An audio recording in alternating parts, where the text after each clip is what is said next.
नमस्कार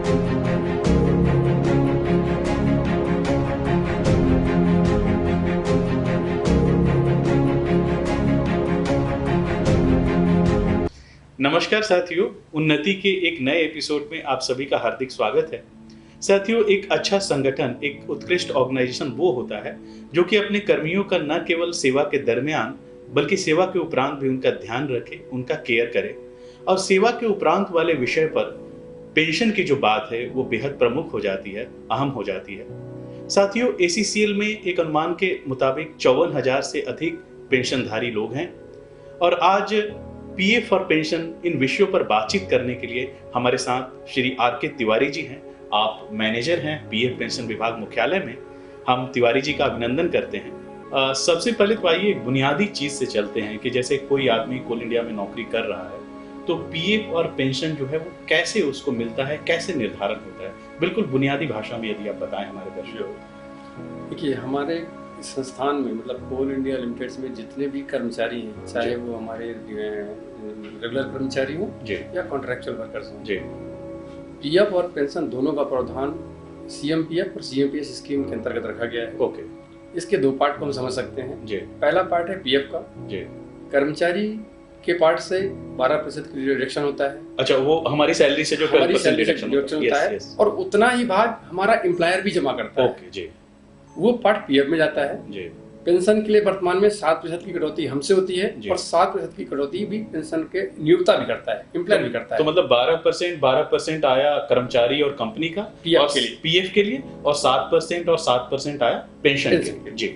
ये दोनों अमाउंट CMPF नाम का जो ऑर्गेनाइजेशन है उसके पास जमा होता है जी।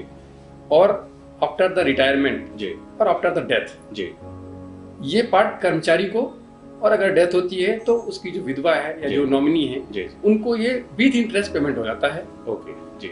तो मान लिया यहाँ से चलते हैं कि जैसे मान लिया कि मैं ही रिटायर होने वाला हूँ, मान लिया 1 साल मेरी रिटायरमेंट की अवधि है, तो मुझे जो ACCL का कर्मचारी है, अधिकारी है, उसे क्या सावधानी रखनी चाहिए पेंशन को लेके या अपने PF को लेके, उसे मतलब प्रॉपरली हो जाए, टाइमली हो जाए, इसके लिए क्या सावधानी उसको रखनी चाहिए? देखिए, बेसिकली चीजें जो हैं वो एम्प्लॉयर के पार्ट में है, एम्प्लॉयर तो करता है, लेकिन एक कर्मचारी अगर जागरूक होकर अपनी चीजों को पहले से व्यवस्थित कर लेगा जी, तो उसके PF और पेंशन के सेटलमेंट में विलम्ब नहीं होगा जी।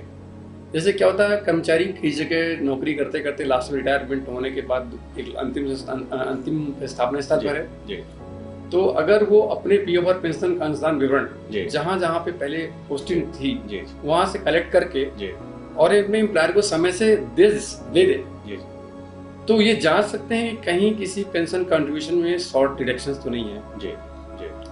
यदि कर्मचारी नहीं करता है तो एम्प्लॉयर तो करता है जी, लेकिन कर्मचारी अगर पहले से जागरूक होगा और लाकर दिखा देगा तो अगर कोई शॉर्ट डिडक्शंस होगा तो उसको पहले ही फुलफिल करके जी, और जब क्लेम को सबमिट करेंगे CMPF के पास, वो इमीडिएटली सेटल हो जाएगा। तो मैं आपकी बात को एक बार दर्शकों के लिए रिपीट कर रहा हूँ कि जैसे जो भी हमारे दर्शक है, साथी हैं जो रिटायरमेंट की तरफ आगे बढ़ रहे हैं, तो जैसा कि तिवारी जी ने गाइड किया है कि आप ये देख लें कि जहाँ जहाँ जिस यूनिट में जिस कंपनी में आप रहे हैं वहाँ पे आपकी कटौती हुई है, उसका विवरण आपके पास उपलब्ध है कि नहीं, ये दोनों के लिए देख लें, PF के लिए, पेंशन के लिए भी। तो उससे जो है क्लेम सेटलमेंट में बहुत आसानी होगी जी। यदि हम इसको और आगे बढ़ाएं फिर उसके बाद फिर दूसरा पार्ट ये था कि जो हम जनरली ये चेक कर सकते हैं, आज की डेट में पास जो CCare पोर्टल्स के माध्यम से एक व्यवस्था है कि कर्मचारी अपना PF का पूरा विवरण ऑनलाइन पोर्टल में देख सकता है ईयर वाइज कि मेरा कितना डिडक्शन हुआ है और मेरा आज की डेट में कितना अमाउंट है। क्या आपने पोर्टल का थोड़ा उसको रिपीट कर दीजिए? CCare portal. तो कैसे जाएंगे, मतलब ऑनलाइन जाना चाहे वेबसाइट? ऑनलाइन वेबसाइट बहुत सिंपल है, ccars.ctacb.in/4000। ये जो बताया है आप लोग, वीडियो पॉज करके जो इन्होंने वेबसाइट का एड्रेस दिया, इसको आप लोग देख सकते हैं। और इसमें PF की कटौती और आपके पूरा प्रोफाइल डिटेल्स, आपके फैमिली का डिटेल्स, ये सारी चीजें वहाँ उपलब्ध हैं जी। अगर उसमें भी कहीं कोई त्रुटि लगती है तो वो भी अपने आप एम्प्लॉयर को बताने से वो भी करेक्शन हो जाएगा। तो CCare ये चूंकि टेक्नोलॉजिकल इंटरवेंशन है और ये ऑनलाइन है, बहुत सरल है, तो आप लोग इसका उपयोग करिए, तो CCare से लोग देख सकते हैं। अब रही पेंशन का विवरण हमको प्राप्त करने के बाद हमें ये देखना है कि प्रॉपर डिडक्शंस हुए हैं कि नहीं, कहीं पर छूटा तो नहीं। अगर छूटा है तो उसको पहले से जमा कर देने तो जब पेंशन सेटलमेंट के लिए क्लेम भेजा जाएगा उस पोजीशन में पेंशन क्लेम तुरंत हो जाएगा। अन्यथा फिर सीएमपीएफओ हमारे पास लौटाता है और कहता है आपका इतना 100 डिडक्शन है, आप इंटरेस्ट के साथ इसको जमा करिए। उसमें थोड़ा सा डिले होता है। अब मान लिया ये आते हैं, स्थिति ऐसी बनती है कि कोई कर्मचारी सेवानिवृत्त हो जाता है, तो हम लोग उसको पेंशन ऑर्डर देते हैं, उसको पेंशन प्राप्त होने लगता है। तो क्या उसको पेंशन जारी रखने के लिए क्या उसको हर साल कोई सर्टिफिकेट जमा करना है, क्या करना है? ये जो पेंशन सेटलमेंट होने के बाद जब पीपीओ पेंशन पेमेंट ऑर्डर जारी होता है उसमें इंस्ट्रक्शन लिखा भी रहता है कि आपको हर साल नवंबर महीने में जीवन प्रमाण पत्र जमा करना है। नवंबर महीने में जीवन प्रमाण पत्र हर साल नवंबर महीने में जीवन प्रमाण पत्र जमा करना है। उसके लिए 2 माध्यम है, एक आधार पोर्टल के थ्रू कर सकते हैं आधार पोर्टल के थ्रू, और दूसरा जिस बैंक में आपका पेंशन आ रहा है उस बैंक में जाकर सीधे भी हार्ड कॉपी के थ्रू जमा कर सकते हैं। तो बैंक मतलब ब्रांच, जिस ब्रांच में आपका आ रहा है जी वहां जाकर भी अपना ये जीवन प्रमाण पत्र जमा कर सकते हैं। जीवन प्रमाण पत्र जमा नहीं करने की स्थिति में पेंशन बंद हो जाएगा। तो आप लोग जैसे हम लोग करते हैं घरों में कि जैसे मान लिया नवंबर माह है तो बड़े त्योहार जैसे दशहरा दीपावली आसपास हम लोग एक अपने दिमाग में रखे एक अलार्म कि अब आ गया है त्योहार, बड़े त्योहार आ गए, अब हमको इसके बाद अपना जो है नवंबर आएगा और हमको अपना ये लाइफ सर्टिफिकेट जो है जमा करना है। लाइफ सर्टिफिकेट यदि ऑनलाइन जमा कर रहे हैं तो वो किसको सबमिट करना है? यहाँ एक आपने बहुत अच्छी चीज पूछी है। जब आधार बायोमेट्रिक के थ्रू हम जीवन प्रमाण पत्र जमा करते हैं वहाँ पे एक सिलेक्शन का जो हम लोग सेलेक्ट करते हैं तो बहुत सारे ऑप्शंस आते हैं। हमें वहाँ पे सीएमपीएफओ सेलेक्ट करना है। अच्छा सीएमपीएफओ, कई बार लोग गलती सीआईएल या एससी से सेलेक्ट करते हैं, नहीं हमें उसमें वहाँ सिलेक्शन करते समय सीएमपीएफओ करना है, क्योंकि ये जो पेंशन हमको दे रहा है सीएमपीएफओ दे रहा है। तो 2 बातें रखें, पहली बात तो कि समय से करें, नवंबर माह में करें, और जब इसको आप ऑनलाइन जमा कर रहे हैं तो सीएमपीएफओ को सेलेक्ट करके उसको भिजवाएं। ड्रॉप डाउन में सीएमपीएफओ आता है, उसको सेलेक्ट करना है। ओके जी। तो ये तो हो गई बात कि मतलब हमको हर साल अपना जो पेंशन जो लगातार आते रहे इसके लिए हमको नवंबर माह में अपना लाइफ सर्टिफिकेट बनाना। कई बार ऐसा होता है कि अप्रत्याशित कारणों से जो भी है जीवन ऐसा है कि हमें विडो पेंशन के जरूरत पड़ती है, कर्मचारी की डेथ हो जाती है, पेंशनर की डेथ हो जाती है, तो उसकी क्या प्रक्रिया है? एक कर्मचारी जिसकी डेथ हो गई और उसको विडो को पेंशन हासिल करना है तो क्या प्रक्रिया है उसके लिए? देखिए इसके 2 भाग हैं। एक तो होता है कि कर्मचारी ऑन रोल रहते हुए मतलब रिटायरमेंट से पहले ही डेथ हो जाती है, तो उस केस में तो उसके पीएफ और पेंशन दोनों ही चीजें सेटल करनी है। तो सबसे पहले इसमें ये चाहिए कि डेथ होने के बाद इमीडिएटली जो इनको विडो या विडोवर है जीवन साथी है वो पहले एम्प्लॉयर को इन्फॉर्म करें। एम्प्लॉयर उनको क्या क्या डॉक्यूमेंट्स जमा करने हैं। बेसिक डॉक्यूमेंट्स यही होते हैं कि उनका डेथ सर्टिफिकेट, आधार, पैन, बैंक पासबुक यही जमा करना होते हैं, बाकी चीजें एम्प्लॉयर के पास होती हैं। तो उस केस में पीएफ और पेंशन दोनों क्लेम जाते हैं। और डेथ केस में पेंशन जो एम्प्लॉय को उस ड्यूरेशन में पेंशन मिलनी चाहिए थी at the time of death, उसका 66.6% पेंशन मिलेगा विडो को। ओके, मतलब 100 रुपए है तो 66 रुपए के आसपास विडो को पेंशन मिलेगा जी। और उसके लिए क्या करना होगा? सिर्फ एम्प्लॉयर के पास अपने ये डेथ सर्टिफिकेट, आधार, पैन और बैंक पासबुक की कॉपी लेकर उनको जाना है। 2 फॉर्म है, वो फॉर्म एम्प्लॉयर के सहयोग से भर दिया जाता है और उस पर क्लेम को सीएमपीएफओ मिलता है। सीएमपीएफओ वहाँ पे पीएफ और पेंशन का भुगतान करता है। ऑन रोल डेथ पे है सब मुश्किल ऑफ रोल डेथ पे है। हाँ, क्योंकि मतलब मैं बीच में बोल रहा हूँ क्योंकि जैसे ऑन रोल में तो एक बार रहता है कि एक जो पूरा इकोसिस्टम है, लोग हैं वो रहते हैं साथ में, लोग लेके जाने के लिए रहते हैं, लेकिन जब वो सेवा में नहीं है तब विशेष चुनौती उसके लिए क्या है? तो ऐसा सबसे पहले विडो को ये चाहिए कि विडो जो भी है कि वो पहले बैंक में जाके इन्फॉर्म करें कि मेरे पति या पत्नी जो है उनकी मृत्यु हो गई है और इनका पेंशन बंद कर दे। वो डेथ सर्टिफिकेट लगा के बैंक को एक आवेदन दे।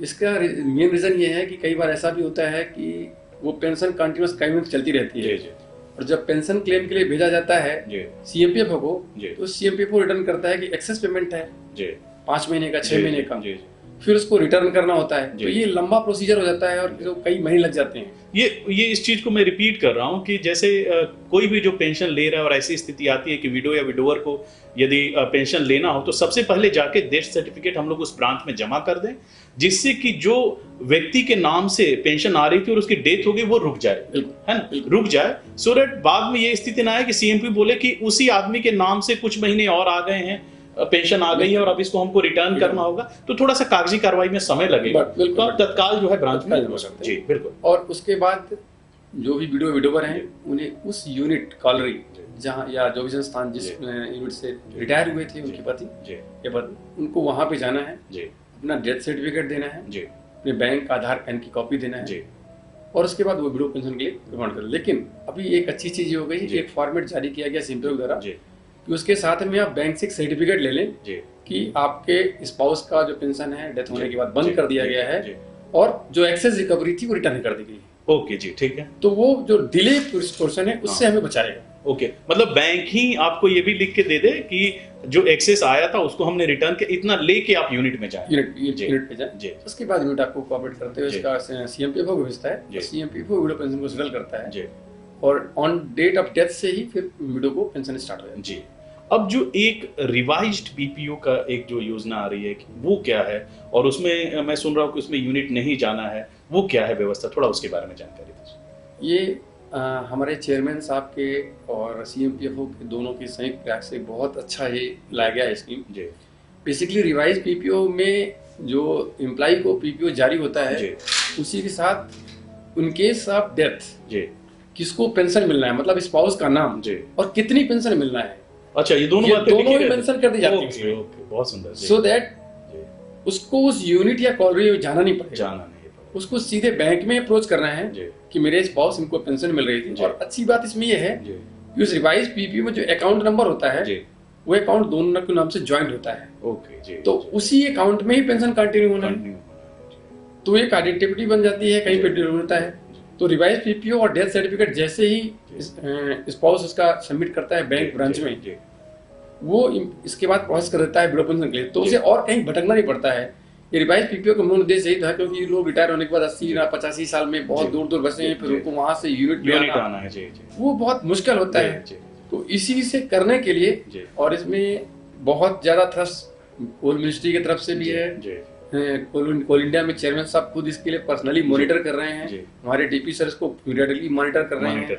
तो ये बहुत अच्छा है, और मैं आपके माध्यम से अनुरोध भी करूंगा कि जिन लोगों ने रिवाइज पीपीओ के लिए आवेदन नहीं दिया है वो अपने यूनिट या एरिया, इवन अगर वो कहीं से ऐसी से रिटायर हुए और हमें भी आवेदन देते हैं, हम भी उसे फॉरवर्ड करके और रिवाइज पीपीओ जारी करा देंगे। तो ये बेहद महत्वपूर्ण जानकारी तिवारी साहब जो बता रहे, रिवाइज पीपीओ जो भी यदि कोल इंडिया के आपके पेंशनर आपके आसपास रहते हो, आपके परिवार में हो, आपके संबंधी हो, उनको आप बताएं कि आप रिवाइज पीपीओ ले लीजिए, जिससे कि ऐसे मुश्किल समय में आपको वापस कहीं दूर नहीं जाना पड़े, क्योंकि कई लोग कहाँ सेटल होते हैं। तो इस रिवाइज पीपीओ योजना का आप लोग जरूर लाभ लेंगे।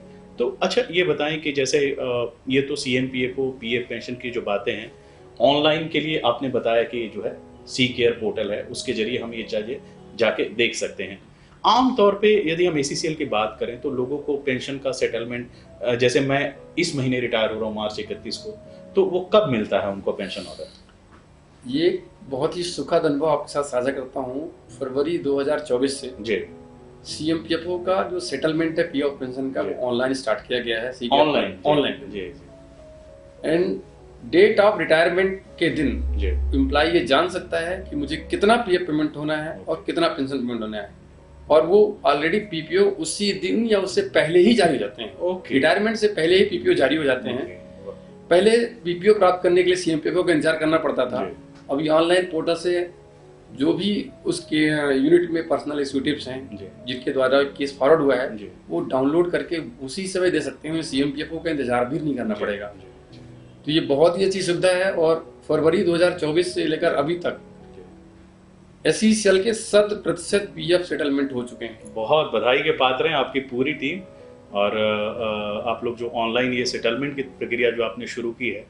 तिवारी साहब, यदि हमारे दर्शक जो इस कार्यक्रम को देख रहे हैं, यदि उनके आसपास में कोई पीएफ पेंशन की कोई जानकारी है, कोई ये है, मैं तो उनसे ये कह ही रहा हूँ कि आप इस कार्यक्रम में जो देख रहे हैं उसमें कमेंट में आप अपनी समस्या लिख के बता सकते हैं, हम लोग इनकी टीम को वो बात पहुंचाएंगे। लेकिन क्या आपकी कोई ईमेल आईडी या कोई है जिसके जरिए? हमारा जो जीएम पेंशन का मेल आईडी है gmpf.pension.secl@coalindia.in। इस पे आप कोई भी अगर इशू है मेल कर सकते हैं, हम उसको रिस्पॉन्ड करेंगे। कोई व्यक्तिगत रूप से भी आकर हमसे मिलता है इन होल एसईसीएल के लिए, नॉट फॉर हेडक्वार्टर, हम उसके लिए भी हम प्रयास करते हैं कि उनका जो भी इश्यू वो सॉल्व हो जाए। ओके, बहुत सुंदर। तो ACCL की वेबसाइट है, आप सब लोग जानते हैं, www.accl-cil.in। उसमें PF पेंशन विभाग के अधिकारियों, उनके HOD सबका नंबर और ईमेल ID, ये चीज़ें वहाँ दी हुई हैं। तो आपको कोई भी समस्या हो आप उनको ईमेल करें, और ये बहुत प्रोएक्टिव टीम है और ये उसको रिस्पॉन्ड करती है। और कंपनी का भी, कोल इंडिया के साथ साथ ACCL का भी ये ध्येय है कि जो हमारे पेंशनर साथी हैं उनको किसी भी प्रकार की कोई असुविधा ना हो। तो आज हमारे बीच RK तिवारी साहब आए और इन्होंने फर्स्ट हैंड जो PF पेंशन की जो चुनौतियां रहती हैं और उसके बारे में जो जानकारियां थी, बड़े अच्छे तरीके से आपने साझा किया। तिवारी साहब, बहुत बहुत आभार आपका इस उन्नति कार्यक्रम में आने के लिए। तो साथियों, इसी तरह से हम जल्द ही उपस्थित होंगे उन्नति के एक नए एपिसोड के साथ। तब तक के लिए नमस्कार।